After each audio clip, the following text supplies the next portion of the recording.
Hi பிள்ளைங்களுக்கு school leave விட்டதுமே நம்ம வந்து கொஞ்சம் வித்தியாசமாக கஷ்டமான டிஃபன்லாம் செஞ்சு ட்ரை பண்ணுவோம்.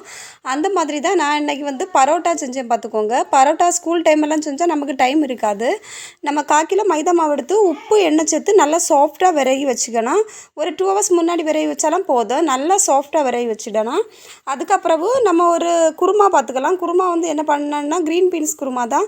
பச்சை பட்டாணியை ராத்திரியே ஊற வச்சுருந்தேன். அதில் வெங்காயம், பச்சை மிளகு, பீன்ஸு, கேரட்டு, உருளைக்கிழங்கு என்கிட்ட உருளைக்கிழங்கு இல்லை, அதனால் நான் இதில் போடலை. எல்லாம் சேர்த்து எண்ணெயில் நல்லா வதக்கிட்டு தேங்காய் அரைச்சிக்க வேண்டியதான். தேங்காய் கூடலாம் பெருஞ்சீரகம், வத்தல் தூள், மல்லித்தூள், மஞ்சள் தூள், கரம் மசாலா பொடி. கரம் மசாலா பொடி எப்படி செய்யணுன்ட்டு நான் எனக்கு யூடியூப் சேனலில் கொடுக்கேன். அந்த லிங்கை வந்து கீழே கொடுத்துருக்கேன் பாருங்கள்.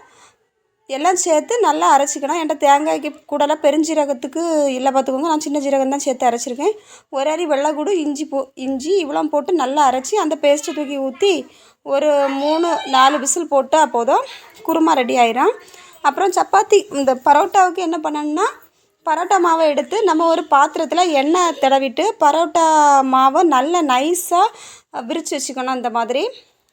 அப்புறம் தோசைக்கல்லில் சுட்டு எடுத்தால் போதும். நம்ம கொஞ்சம் எப்படின்னா நல்லா ரொம்ப தீ கம்மியாக சுட வேண்டாம், கொஞ்சம் மீடியம் தீயாக இருக்கணும். ரொம்ப தீயாட்டு போட்டாலும் அது வந்து உள்ளே வேகாதது மாதிரி இருக்கும். தோசைக்கல்லில் போட்டு நல்லா சுட்டதுக்கப்புறம் நான் வந்து ஒரு சப்பாத்தி கட்டை எடுத்து போட்டு அதுக்கு அடி கொடுத்தேன்.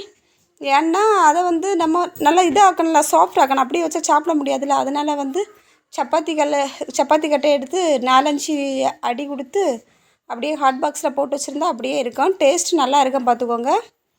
நீங்கள் வீட்டில் ட்ரை பண்ணி பாருங்கள். இந்த வீடியோ பிடிச்சிருந்தா லைக் பண்ணுங்கள். மறக்காமல் எங்கள் சேனலை சப்ஸ்கிரைப் பண்ணுங்கள். தேங்க்யூ.